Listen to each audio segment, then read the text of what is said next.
Nestihli ste dovolenku počas letných prázdnin a stále uvažujete, že aj napríklad v tom októbri alebo koncom septembra, v októbri, v novembri trebárs by ste možno niekde vybehli. Nora Fedorová z CK Saturn nám už povie viacej o možnostiach, kde aj možno takú letnú ešte dovolenku stihnú, kde sezóna nekončí. Dobré ráno. Dobré ránko. Pekné dobré ráno, tak kde sa ešte okúpeme aj na jeseň, kde je teplo a slnko? No, pre tých, čo nestihli, alebo by ešte chceli, keď budú vidieť, že vlastne tie teploty už u nás klesajú, tak okrem teda gréckych ostrovov Turecka sa predĺžuje sezóna aj do Egypta, a to do oblasti Marsa Matru, čo je vlastne ten egyptský Karibik, by sme povedali.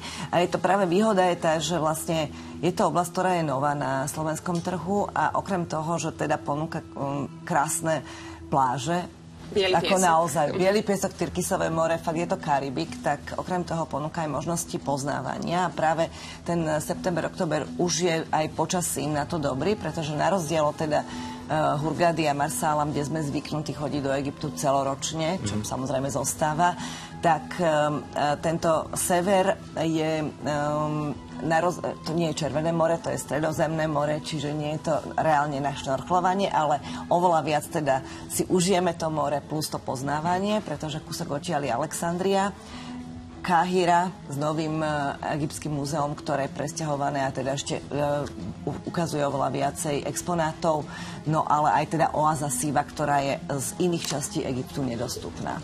Pre koho je vhodný takýto, by som povedala, že aj jednak poznávací zájazd, možno, že aj oddych, je to kombinácia? Je to prioritne je to oddych pri mori, ale pre tých, ktorí by teda radi absolvovali aj niečo viacej, tak aktuálne sú tam stále tie teploty okolo 30 stupňov. Teplota mora je stále 28 stupňov, to znamená, že na vyhriatie ideálne.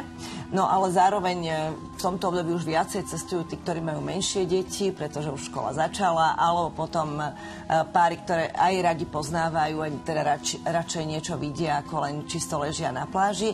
Ale zase zároveň výhoda tohto obdobia je aj to, že tie teploty počas dňa už nie sú 35 a ponúkajú teda tie možnosti na poznávanie. Teraz je v podstate najteplejšie more, je to také, že najvyhriatejšie, takže ak máte radi teplú vodu, tak toto ja sa tam tak tiež rada, by som povedala, že iba tak bahním. Čo sa dá ešte v tom Egypte vidieť, okrem teda samozrejme toho mora, toho oddychu, lebo je tam určite veľa histórie? Veď práve tým, že ten Egypt je veľmi obľúbený aj na poznávanie, tak v toto obdobie je ideálne aj napríklad pre plavbu po Nile, pretože to je práve vtedy vo vnútrozemí sú tie teploty zase okolo tých 30 stupňov, tie lode sú vlastne luxusnejšie, majú aj bazény, to znamená, že aj keď poznávame, tak je to v podstate komfortné poznávanie, pretože je to z paluby lode, nesťahujeme sa a každý deň v podstate niečo nové vidíme. Toto sa dá skombinovať aj s pobytom pri mori, čiže tých kombinácií je reálne veľa v rámci Egyptu, ale ako hovorím, tá Káhira je veľkým ťahadlom teraz, hlavne vďaka tomu, že sa teda otvorilo to nové múzeum, pretože bolo dlhšie obdobie, bola uzavretá časť múzea, teraz je to opäť v plnom rozsahu tam.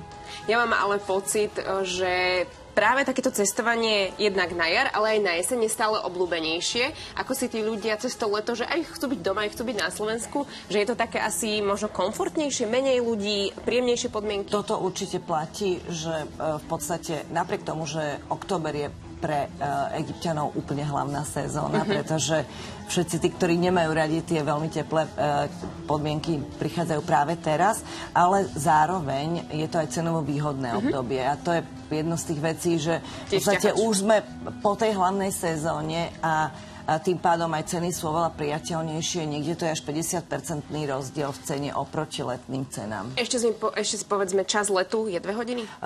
Čas letu na sever Egypta je 3,5 hodiny. Letoviska ako je Marsálam alebo Hurghada 4,5. Ďakujeme veľmi pekne. My sa ešte budeme rozprávať aj o iných typoch. Pôjdeme trošku viacej do exotiky, ale teraz sa vraciame späť na Slovensko. Ak radi bicyklujete a neodradí vás ani jeseň, tak Marek vám dá tipy na to, ako sa pripraviť, ako sa obliecť, aby ste neprechladli.